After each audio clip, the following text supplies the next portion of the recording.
बरहुई इतिहास का objective question है टॉप 50 और इसका ये पार्ट 3 है। पार्ट 1 और पार्ट 2 अपलोड हो चुका है और इसमें 50 क्वेश्चन को हम लोग देखेंगे। ठीक है, तो चलिए शुरू करते हैं। इसमें ये पहला प्रश्न है कि प्रयाग प्रशस्ति की रचना किसने की थी? इसका उत्तर दीजिए। तो प्रयाग प्रशस्ति की रचना हरिसेन ने की थी। उसका नाम था हरिसेन, जो समुद्रगुप्त जो राजा था गुप्त वंश का, समुद्रगुप्त राजा, इसी का यह दरबारी कवि था। क्या था? दरबारी कवि था। और इसी ने प्रयागराज, जिसे पहले इलाहाबाद कहा जाता था, वहीं पर इस प्रयाग प्रशस्ति की इसने रचना की। कहने का मतलब है एक पत्थर का शिलालेख था, उसी पर जो है इसने समुद्रगुप्त के विजयों का वर्णन किया है। समुद्रगुप्त जो है गुप्त राजवंश से संबंधित राजा था। ठीक है, गुप्त राजवंश का संस्थापक कौन था? श्रीगुप्त। और श्रीगुप्त के बाद कौन आया? चंद्रगुप्त प्रथम। और चंद्रगुप्त प्रथम के बाद कौन आया? समुद्रगुप्त। और ये जो है 335 ईसा पूर्व में जो है राजगद्दी पर बैठा था। और इसी का दरबारी कवि हरिसेन था जिसने प्रयाग प्रशस्ति की रचना की। और उसमें लिखा हुआ है कि समुद्रगुप्त जो है आर्यावर्त के 9 शासकों और दक्षिणावर्त के 12 शासकों को पराजित किया। और इन्हीं विजयों के कारण समुद्रगुप्त को भारत का नेपोलियन कहा जाता है। ठीक है, यहां से ये चीज क्लियर हो गया। नेक्स्ट प्रश्न में चलते हैं कि अस्थाई बंदोबस्त कहाँ लागू किया गया? तो अस्थाई बंदोबस्त लागू किया गया बंगाल में। ठीक है, कब लागू किया गया? 1793 ईस्वी में। और गवर्नर जनरल कौन था? तो लॉर्ड कॉर्नवालिस था। यह वही लॉर्ड कॉर्नवालिस है जिसका मकबरा जो है दिनेश लाल यादव निरहुआ का आप लोगों ने नाम सुना होगा। उनका घर उत्तर प्रदेश के गाजीपुर में है। तो यही गाजीपुर में लॉर्ड कॉर्नवालिस का मकबरा है, अर्थात यहीं पर यह भारत में मर गया और इसका मकबरा गाजीपुर में बनवाया गया। ठीक है, लॉर्ड कॉर्नवालिस ने एक और काम किया। कॉर्नवालिस कोड विकसित किया कब? तो 1775 ईस्वी में। 1793 ईस्वी में इसने कॉर्नवालिस कोड को विकसित किया और यह शक्ति के पृथ्वीकरण के सिद्धांत पर आधारित था। ठीक है, और अस्थाई बंदोबस्त में क्या हुआ कि जितने भी अधिकार थे टैक्स को वसूलने के लिए वे सारे जिला के कलेक्टर को दे दिए गए। ठीक है, राजस्व यानी कि भूमि से जो कर जो वसूलना था उसको सारा अधिकार ये लॉर्ड कॉर्नवालिस किसको दे दिया? कलेक्टर को दे दिया। ठीक है, प्रश्न संख्या 3 पे हम लोग चलते हैं। प्रश्न संख्या 3 कह रहा है कि प्रथम बौद्ध संगीति कहाँ हुई थी? तो प्रथम बौद्ध संगीति राजगीर में हुई थी।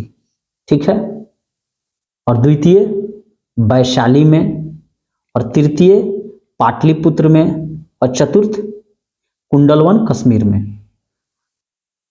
ठीक है, नेक्स्ट प्रश्न पे चलते हैं कि इब्न बतूता किस देश का यात्री था? तो इब्न बतूता मोरक्को देश का यात्री था। Morocco, Ibn Battuta. और ये मुहम्मद बिन तुगलक के शासनकाल में भारत आया था। ठीक है, इसके बारे में एक कहानी है, मैं उसे आपको बता देता हूँ। इब्न बतूता जो है, मोरक्को का यहाँ मतलब क्या हुआ? अफ्रीका। अफ्रीका का आपने नाम सुना होगा, साउथ अफ्रीका। ठीक है, तो अफ्रीका का निवासी था यह मोरक्को का इब्न बतूता। ये जो है 1333 ईस्वी में, कब? तो 1333 ईस्वी में भारत आया और उस समय भारत में मुहम्मद बिन तुगलक का शासनकाल था। और ये इतना विद्वान व्यक्ति था कि इसके विद्वता से प्रभावित होकर मुहम्मद बिन तुगलक ने इसे दिल्ली का काजी बना दिया। काजी का मतलब क्या था? न्यायाधीश। ठीक है, और फिर इसको 1342 में जो है मुहम्मद बिन तुगलक चीन भेज देता है। कहने का मतलब है ये घूमने आया था और इसको घुमाता ही रह गया और ये फिर गिरते पड़ते फिर अपने वापस देश पहुंचा था। ठीक है, नेक्स्ट पे चलते हैं। प्रश्न संख्या 80, महाभारत का युद्ध कितने दिन तक चला है? तो महाभारत का युद्ध 18 दिन तक चला है। ठीक है, और महाभारत के लेखक कौन है? तो वेद व्यास हैं। प्रश्न संख्या 81, वास्को डी गामा भारत कब आया था? तो वास्को डी गामा भारत 1498 ईस्वी में आया था। कब? 17 मई 1498 को कालीकट बंदरगाह पहुंचा था। कालीकट बंदरगाह कहाँ है? तो केरल में है। ठीक है, प्रश्न संख्या 82, कोलकाता में अंग्रेजों की किलेबंद बस्ती का क्या नाम था? बहुत ही इंपॉर्टेंट प्रश्न है। इसका सही उत्तर होगा फोर्ट विलियम। फोर्ट विलियम जो है कोलकाता में अंग्रेजों की किलेबंद बस्ती का नाम है। ठीक है। प्रश्न संख्या 83, पुरातत्व के अंतर्गत क्या नहीं आता है? ये बहुत फंसाऊ प्रश्न है, इसको ध्यान देना होगा। पुरातत्व के अंतर्गत नहीं आते हैं साहित्य। साहित्य क्यों नहीं आते हैं? क्योंकि ये कागज के बने होते हैं और कागज जो है सड़ गल जाते हैं, जबकि सिक्के सड़ेंगे नहीं। अभिलेख जो किसी ताम्र पट्ट पर लिखी होती है, तांबा के पत्थर पर, भग्नावशेष किसी भवन के अवशेष, वे जल्दी खत्म नहीं होते हैं। तो पुरातत्व के अंतर्गत क्या नहीं आएगा? तो साहित्य नहीं आएगा, यही सही उत्तर होगा। प्रश्न संख्या 84, किस आंदोलन से दांडी यात्रा की शुरुआत हुई थी? ठीक है, तो इसका उत्तर होगा सीडीएम, यानी कि सिविल डिसओबीडियंस मूवमेंट, अर्थात सविनय अवज्ञा आंदोलन से जो है दांडी यात्रा की शुरुआत हुई थी। दांडी यात्रा की शुरुआत कब हुई थी? दांडी यात्रा जो है यह 12 मार्च 1930 को शुरू होती है। कहां से? तो साबरमती आश्रम से। यह कहां है? साबरमती आश्रम गुजरात में है। ठीक है, और 12 मार्च 1930 को शुरू होती है। गांधी जी के साथ में जो है बहुत सारे लोग निकलते हैं और यहां से होते हुए 6 अप्रैल 1930 को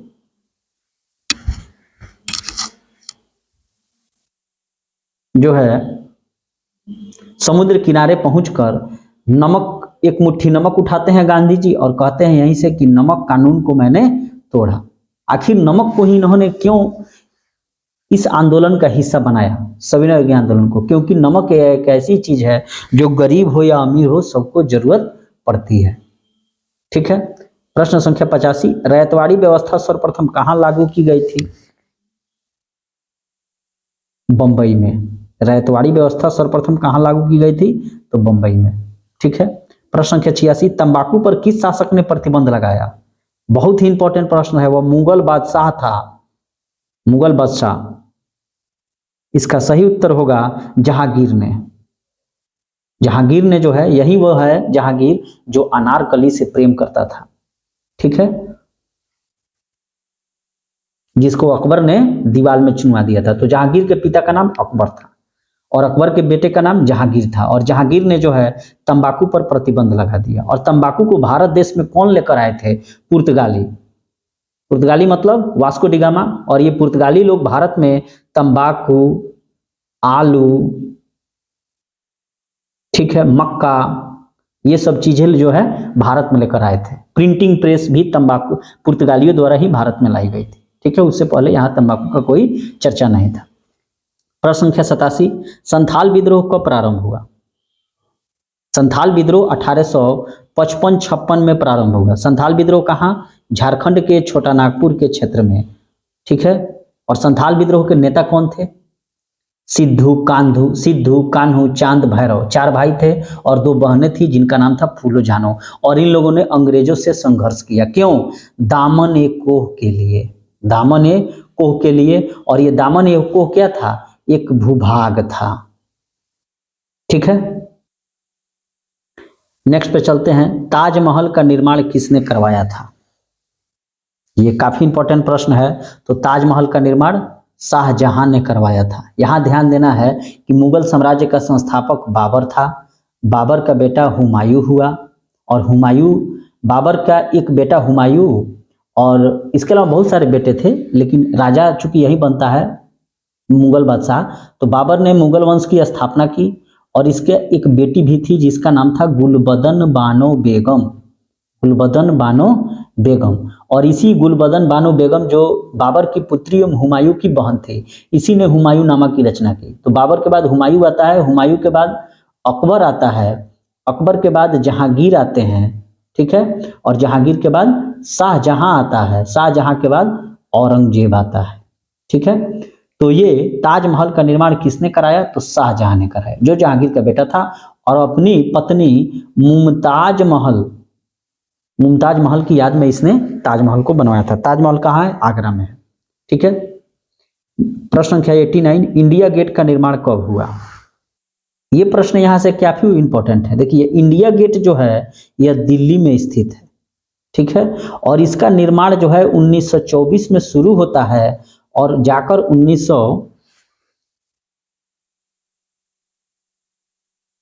सॉरी यहाँ पर 1924 नहीं होगा, इंडिया गेट जो है वह दिल्ली में है और इसका निर्माण 1921 में शुरू होता है और जाकर 1931 में ये पूरा होता है, ठीक है, यानी कि 10 साल लग जाते हैं। और एक और प्रश्न यहाँ से पूछा जाता है gateway of India, gateway of India ये जो है मुंबई में है, कहाँ है, बम्बई में है और इसका निर्माण कार्य 1914 में शुरू हुआ और ये जाकर 1924 में पूरा हुआ। तो यहाँ से आप लोग ध्यान रखेंगे कि इंडिया गेट पूछ रहा है कि गेटवे ऑफ इंडिया पूछ रहा है, लेकिन यहाँ पे प्रश्न क्या था कि इंडिया गेट का निर्माण कब हुआ, तो इसका सही उत्तर होगा 1931 में। निर्माण कब हुआ, अगर ये शुरुआत पूछेगा तो 1921 होगा और इंडिया गेट दिल्ली में है, गेटवे ऑफ इंडिया मुंबई में है जो 1914 में शुरू होता है और 1924 में पूरा होता है। ये काफी इंपॉर्टेंट प्रश्न है, इसको आप लोग ध्यान रखिएगा। प्रश्न संख्या 90, स्वतंत्र भारत के प्रथम गवर्नर जनरल कौन थे? इसका सही उत्तर होगा लॉर्ड माउंटबेटन। लॉर्ड माउंटबेटन जो है स्वतंत्र भारत के प्रथम गवर्नर जनरल थे। अगर यहीं से पूछ दे कि स्वतंत्र भारत के प्रथम भारतीय गवर्नर जनरल कौन थे, अगर भारतीय शब्द लगा देगा तो होगा सी राजगोपालाचारी, सी राजगोपालाचारी, ठीक है। तो यहां से ये भी प्रश्न काफी इंपॉर्टेंट है जो बार बार परीक्षाओं में फंसता है कि स्वतंत्र भारत के प्रथम गवर्नर जनरल तो लॉर्ड माउंटबेटन होंगे और भारतीय अगर लगा देगा यहाँ पर कि स्वतंत्र भारत के प्रथम भारतीय गवर्नर जनरल तो सी राजगोपालाचारी होंगे, ठीक है। नेक्स्ट, मनुस्मृति में कितने प्रकार के विवाह का वर्णन है? इसका सही उत्तर होगा कि 8 प्रकार के विवाह का वर्णन है और इसमें हो जाएगा ब्रह्मा विवाह, देव विवाह, आर्ष विवाह, प्रजापत्य विवाह, आसुर विवाह, गंधर्व विवाह, राक्षसी विवाह, पिचास विवाह। तो मनुस्मृति में कितने प्रकार के विवाह का वर्णन है? तो 8 प्रकार का। नेक्स्ट चलते हैं, कोल विद्रोह के नेता कौन थे? काफी इंपॉर्टेंट प्रश्न है। कोल विद्रोह के नेता बुद्धो भगत थे, आप लोग यहां पर याद रखिएगा बुद्धो भगत, ठीक है। मुंडा विद्रोह के नेता कौन थे? मुंडा रिवोल्ट, इसके थे बिरसा मुंडा, ठीक है। और कोल विद्रोह के नेता बुद्धो भगत थे और यह विद्रोह 1831 में हुआ था, ठीक है। और मुंडा विद्रोह 1900 ईस्वी के आसपास हुआ था।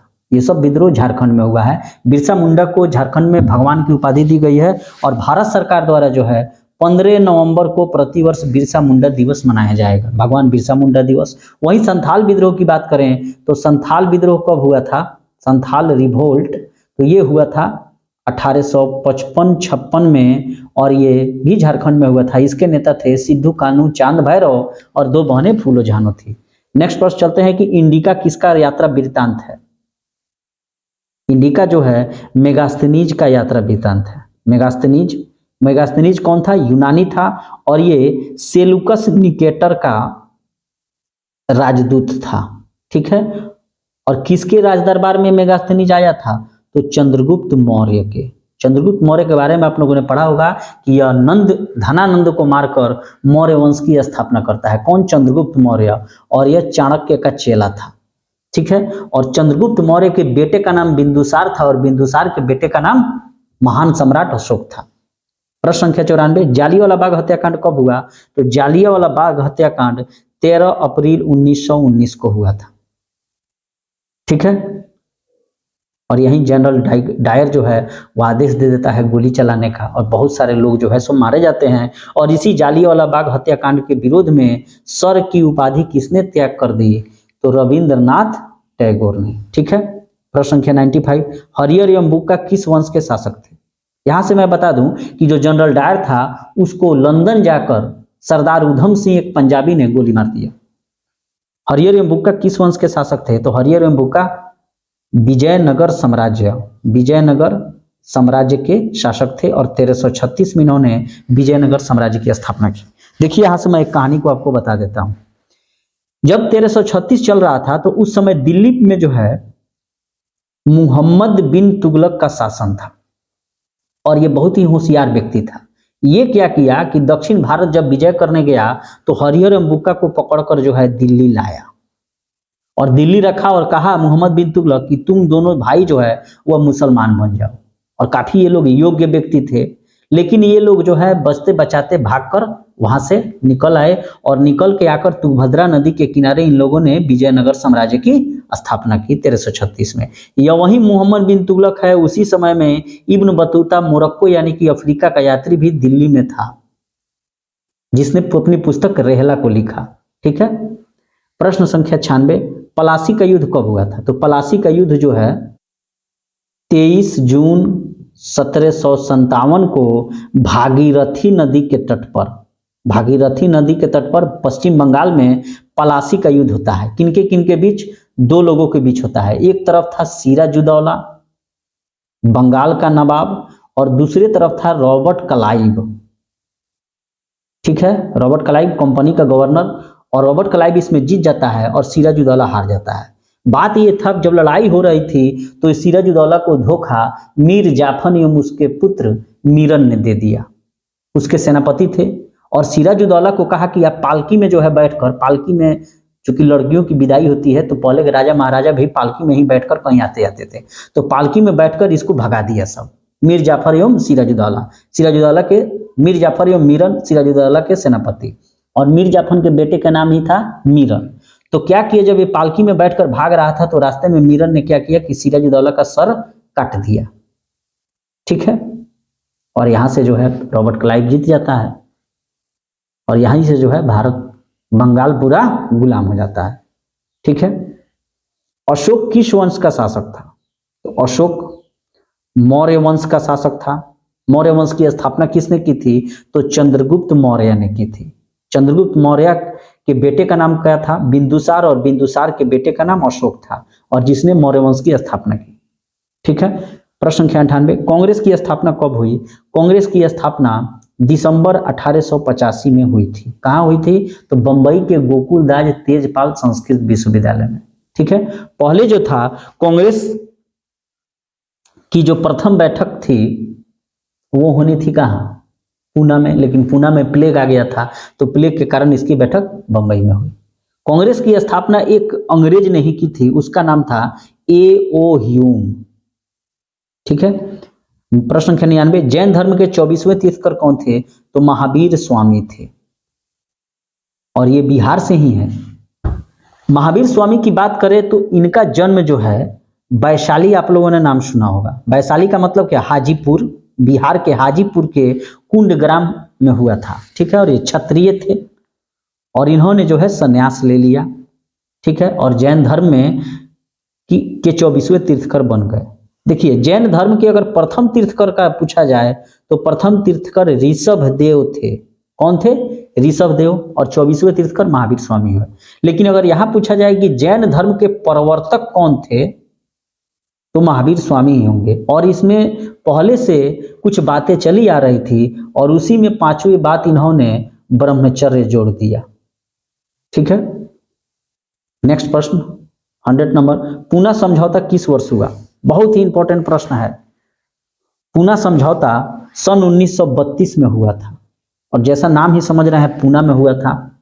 और किन लोगों के बीच हुआ था? तो महात्मा गांधी थे और B.R. अम्बेडकर, इन्हीं दोनों लोगों के बीच जो है यरवदा जेल है पूना में, उसी में गांधी जी उस समय जेल में थे और वहीं जाकर भीमराव अम्बेडकर एवं गांधी जी के बीच पूना समझौता 1932 में होता है। ठीक है। प्रश्न संख्या 101, भारतीय संविधान कब लागू हुआ? बहुत ही इंपॉर्टेंट प्रश्न है। इसका सही उत्तर होगा 26 जनवरी 1950 को। 26 जनवरी 1950 को भारतीय संविधान लागू हुआ और भारत जो है गणतंत्र बना। ठीक है। और देश के प्रथम राष्ट्रपति राजेंद्र प्रसाद बने। ठीक है, जो सिवान के जीरादेई के रहने वाले हैं, और देश के लगातार 2 कार्यकालों तक ये 1950 से लेकर 1962 तक भारत के राष्ट्रपति बने थे राजेंद्र प्रसाद, और इनको सन 1962 में भारत रत्न पुरस्कार भी दिया गया। ठीक है। प्रश्न संख्या 102, अर्थशास्त्र किसकी रचना है? अर्थशास्त्र किसकी रचना है? बहुत ही इंपॉर्टेंट प्रश्न है और बार बार पूछा जाता है। अर्थशास्त्र रचना है चाणक्य की। चाणक्य को ही हम लोग विष्णुगुप्त भी कहते हैं, और विष्णुगुप्त के अलावा कौटिल्य भी इनका नाम है। इन तीनों नामों को आप लोग याद रखेंगे। अर्थशास्त्र किसकी रचना है, तो चाणक्य भी, विष्णुगुप्त या कौटिल्य। चाणक्य जो थे या कौटिल्य या विष्णुगुप्त, ये चंद्रगुप्त मौर्य के प्रधानमंत्री थे और गुरु भी थे, और इन्हीं के सहायता से चंद्रगुप्त मौर्य ने नंद वंश के अंतिम शासक धनानंद को मारकर मगध में यानी कि पटना में जो है मौर्य वंश की स्थापना की। मौर्य वंश का जो झंडा पर किसका चिन्ह था, मोर का। प्रश्न संख्या 103, असहयोग आंदोलन कब प्रारंभ हुआ, तो असहयोग आंदोलन जो है इसको अंग्रेजी में कहा जाता है नॉन कोऑपरेशन मूवमेंट। नाम से ही पता चल रहा है असहयोग, यानी कि हम आपका सहयोग नहीं करेंगे। तो नॉन कोऑपरेशन मूवमेंट की शुरुआत 1 अगस्त 1920 को होती है, महात्मा गांधी के द्वारा शुरू की जाती है, और इसी दिन बाल गंगाधर तिलक की मृत्यु हो जाती है। ठीक है, नेक्स्ट पे चलते हैं। प्रश्न संख्या 104, माई एक्सपेरिमेंट विथ ट्रूथ किसकी आत्मकथा है, महात्मा गांधी की। महात्मा गांधी की। यह मैं आपको बता दूं कि माई एक्सपेरिमेंट विथ ट्रूथ का हिंदी क्या होगा कि सत्य के साथ मेरे प्रयोग, सत्य के साथ मेरे प्रयोग। और यह मोहनदास करमचंद गांधी अर्थात महात्मा गांधी की आत्मकथा है, और यह गुजराती भाषा में लिखा हुआ है। किस भाषा में लिखा हुआ है, गुजराती भाषा में, जिसमें महात्मा गांधी की बचपन से लेकर पूरे जो भी स्वतंत्रता संग्राम में उन्होंने काम किया उस सबका इसमें वर्णन है। तो इसको आप लोग याद रखेंगे कि प्रश्न में सत्य के साथ मेरे प्रयोग भी दे सकता है, या माई एक्सपेरिमेंट ट्रूथ भी लिख सकता है, तो सीधे महात्मा गांधी मार देना। ठीक है, प्रश्न संख्या 105, दिल्ली चलो एवं जय हिंद का नारा किसने दिया, सुभाष चंद्र बोस ने। ठीक है, इन्होंने खूब कहा कि तुम मुझे खून दो मैं तुम्हें आजादी दूंगा।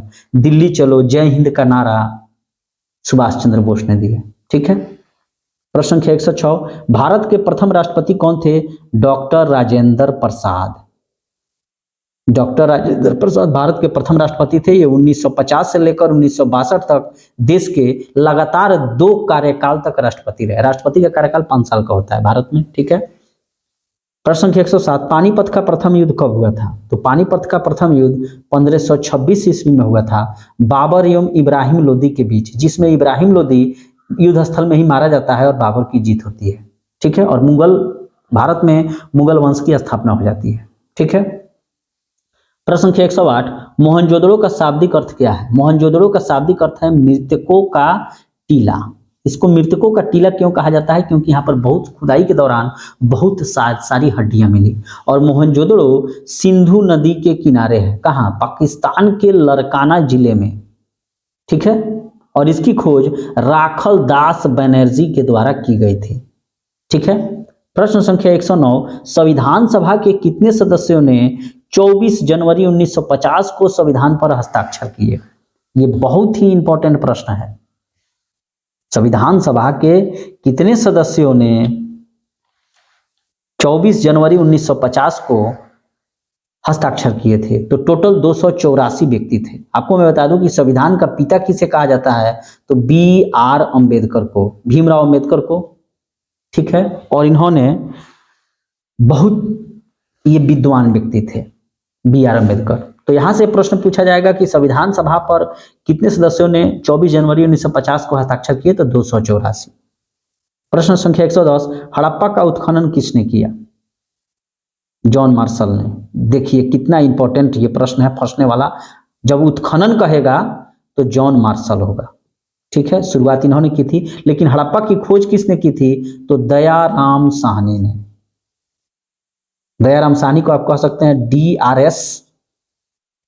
ठीक है, और हड़प्पा कहाँ है, तो रावी नदी के किनारे है, पाकिस्तान के मोंटेगरी जिला में। ठीक है, प्रश्न संख्या 111, आईने अकबरी किसकी रचना है, आईने अकबरी रचना है अबुल फजल की, अबुल फजल, और यह अकबर का दरबारी कवि था। कौन, मुगल सम्राट अकबर।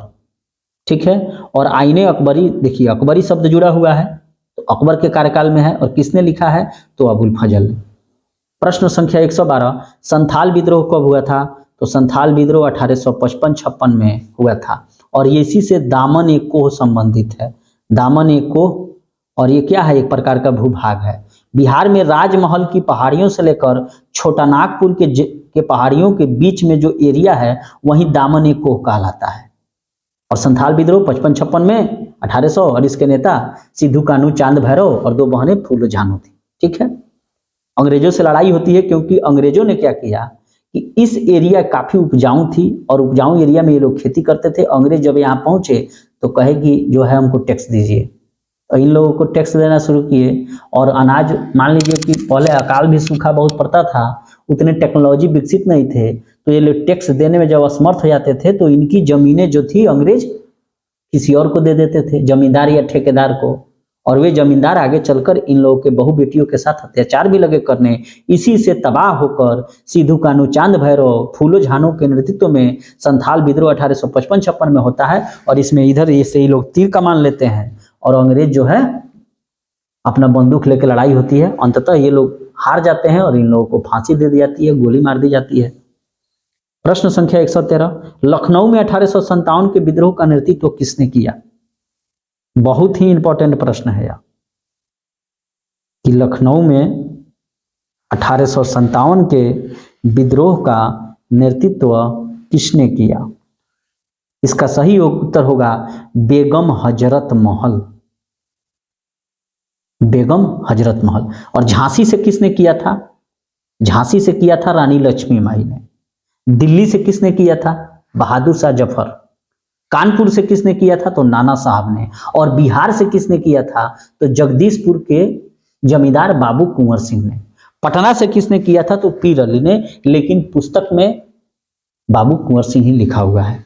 प्रश्न संख्या 114, विक्टोरिया टर्मिनल किस शैली की इमारत है? तो विक्टोरिया टर्मिनल जो है इंडो सार्सोनिक शैली की इमारत है। इंडो सार्सोनिक शैली की इमारत है। ठीक है। प्रश्न संख्या 115, महात्मा गांधी ने पहला किसान आंदोलन कहाँ शुरू किया था? तो महात्मा गांधी ने पहला किसान आंदोलन बिहार के चंपारण में 1917 में चंपारण सत्याग्रह किया था।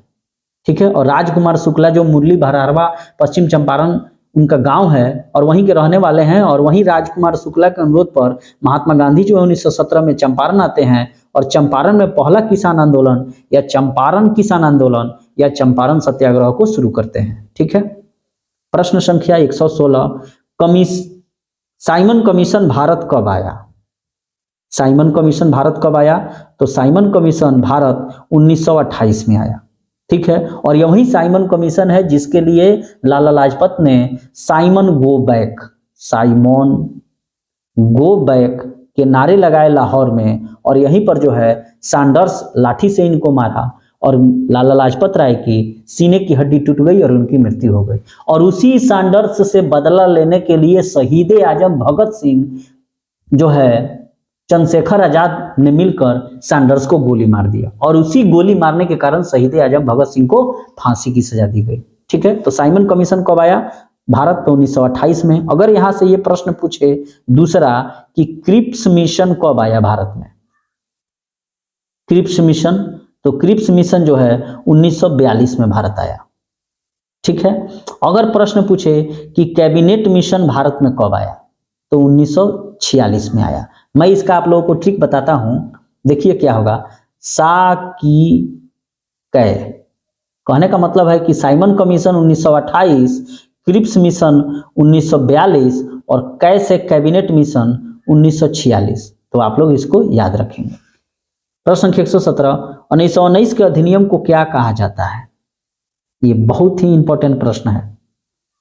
1919 के अधिनियम को मॉन्टेग्यू चेम्सफोर्ड सुधार कहा जाता है। मॉन्टेग्यू चेम्सफोर्ड सुधार। देखिए यहां मॉन्टेग्यू जो है उस समय 1919 में भारत सचिव था। भारत सचिव जो अंग्रेज नियुक्त करते थे, और लॉर्ड चेम्सफोर्ड जो है गवर्नर जनरल था।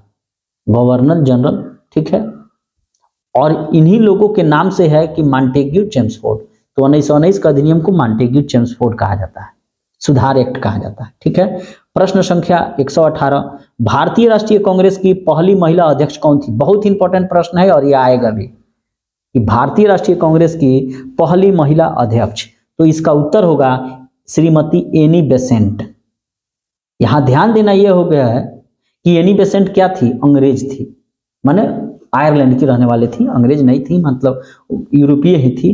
तो भारतीय राष्ट्रीय कांग्रेस की पहली महिला अध्यक्ष पूछेगा तो एनी बेसेंट होगा, लेकिन यहीं पर अगर लगा दे कि भारतीय राष्ट्रीय कांग्रेस की पहली भारतीय महिला अध्यक्ष कौन थी, इंडियन, तो इसका उत्तर होगा सरोजिनी नायडू। इस चीजों को आप लोग ध्यान दीजिएगा। प्रश्न संख्या 119, स्वतंत्र भारत के प्रथम राष्ट्रपति कौन थे? डॉक्टर राजेंद्र प्रसाद। ठीक है, और ये 1950 से 1962 तक भारत के प्रथम राष्ट्रपति रहे थे। ठीक है, नेक्स्ट प्रश्न संख्या 120, भारत का राष्ट्रीय गान जन गण मन किसकी रचना है? रविंद्रनाथ टैगोर की। ठीक है, रविंद्रनाथ टैगोर ने जन गण मन लिखा, भारत का राष्ट्रीय गान, और साथ ही इन्होंने बांग्लादेश का भी राष्ट्रीय गान लिखा है। उसका क्या है? अमार सोनार बांग्ला। अमार सोनार बांग्ला की रचना भी रविंद्रनाथ टैगोर ने की है, और वो बांग्लादेश का राष्ट्रीय गान है। और भारत का राष्ट्रीय गान जन गण मन है, जिसकी रचना आर एन टैगोर ने की है। अगर यहां से पूछता कि भारत का राष्ट्रीय गीत क्या है, तो वंदे मातरम, और इसकी रचना बंकिम चंद्र चटर्जी ने की है, या चट्टोपाध्याय। प्रश्न संख्या 121, पृथक निर्वाचन का समर्थन किसने किया? तो मोहम्मद अली जिन्ना ने।